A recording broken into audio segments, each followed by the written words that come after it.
All right. So, what we're going to be talking about in this segment is engagement versus distractibility. And the reason that we're using this one is because in our 35 years of working with people, this is probably the most common thing that we help people with. And what's interesting is that people, it affects everyone just as much. So, just the people that are high functioning, running Fortune 500 companies, get affected by this just as much as the people who are depressed and just struggling to get out of bed every day.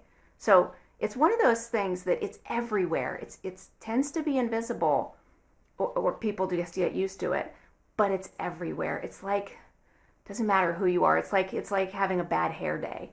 Everybody has those. It doesn't matter how together your life is. Your hair just won't cooperate on certain days, and it doesn't matter how your life is set up. Well, this is one of those things, and the only difference is that this is something you actually have an influence over. Once people kind of have a sense, understand it a little better. So, to talk about engagement, to talk about what this looks like, I'm going to give you an example. So I'm ordering lunch the other day, and I'm behind a guy. I'm watching him order, and the girl who's waiting on him is totally distractible. She's just on another planet. So she comes up and she's all bubbly and like, "Hi, how's your day going, sir?" And he's like, you could just tell from his body language if you're paying attention, he's just down, he's just down and out. And he's like, "Oh, I'm not very good." And she's like, "Great, what can I get you?" And you could just tell she didn't even hear what he said. And he starts ordering, and she's getting his order. All these things he's asked for, she leaves off his sandwich, and then he specifically asks for certain things she doesn't put on there, and she goes to ring him up, and she's giving him his change wrong, and he's having to wait because she picks up the phone and is answering questions and handling people that come up that have a problem with their sandwich. They're coming up, and she's helping them, and he's waiting around, and she's just doing everything wrong. And what was interesting about it is that because there was a line stacking up behind me, I had somebody else that came out to help me, which I was pretty happy about. And so the girl that helped me was exactly the opposite. She was focused and engaged and just on her game. So she's gets through my sandwich, and everything she does is right. She's helpful. She's making suggestions that are kind of thoughtful. She's easy to talk to. She's nice to hang out with while I'm going through the line. And then she goes to ring me up. She rings me up really fast and then starts ringing up the other people and helping the other people that are having problems. So she's perfectly showcases the fact that what the same job looks like when you're in a state of engagement versus what a job looks like from the state of distractibility.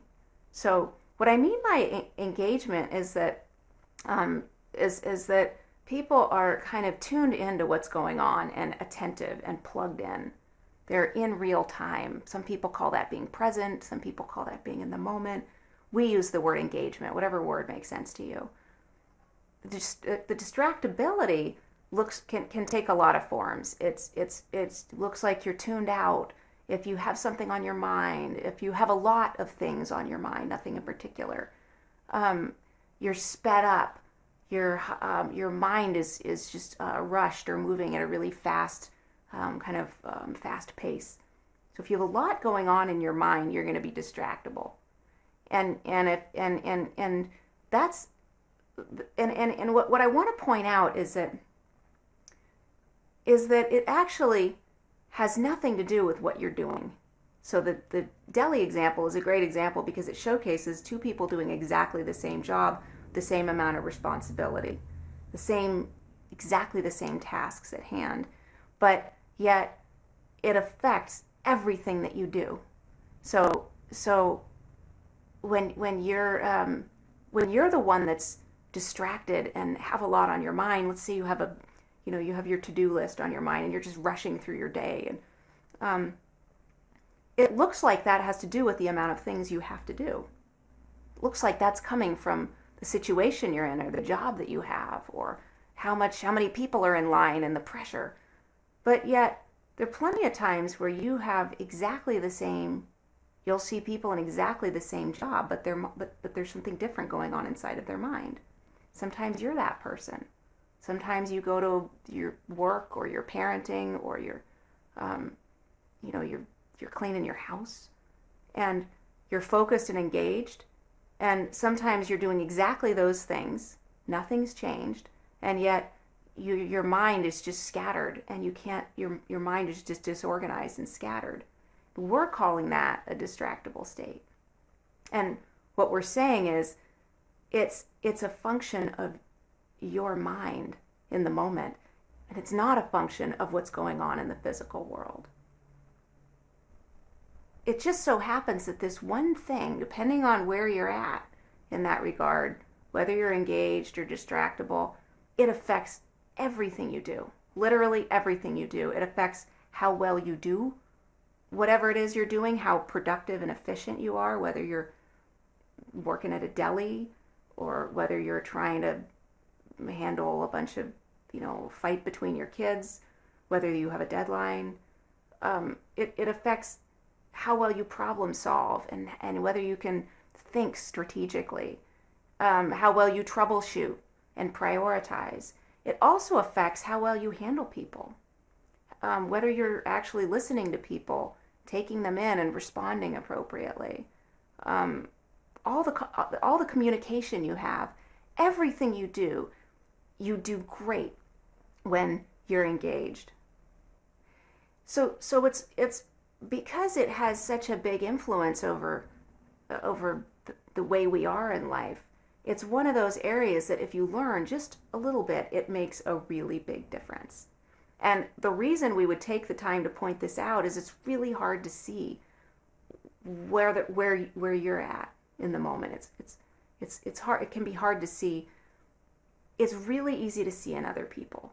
If you've ever hung out with someone and you're having dinner with a friend or your boyfriend, and they're distracted, they have something on their mind and they're tuned out, you can tell even if they're faking it really well. It's like you can tell that they're not there and they're not hearing you. And you can tell if you're working with someone who's distracted and has other things on their mind. So it's really obvious to the outside. Now, if you watch yourself, you'll be able to see it. You'll just be able to see your efficiency goes down. It just you'll be able to see it if you're paying attention, and you'll be able to feel it. The feeling of engagement, it feels really different than when you're doing something, like you're trying to fix something. When you're engaged in what you're doing and focused, it has a richness to it. It has a feeling of being plugged in, and there's a feeling of being all in. Whereas if you're trying to fix something and you're distracted, you're sort of doing it and sort of not, and you can tell in the way that you feel, and you can tell in how well you're doing. What I'm suggesting here is that everybody, we all do both. Sometimes we're in a state of engagement, and sometimes we're in the state of distractibility. It's not just based on your personality. Now, maybe you spend some time in each, maybe the ratios change per person, but everybody spends time in each. And so I want to suggest that everybody has it in them to be in a state of engagement. And it's just part of our nature. And we do it may be in the hobbies that you do, or if you play sports, or you exercise. A lot of times people's minds, they push everything out of their minds, and that's the gear they shift into when they go to do that, or if you have a hobby. Sometimes when people are at work, they just check everything at the door and they throw themselves in as if nothing else exists. And yet they go home and they have all kinds of stuff on their minds. Sometimes it's the opposite. We see just as many people who get really distracted at work, and yet they get home and they check everything at the door and they're just home, present and engaged.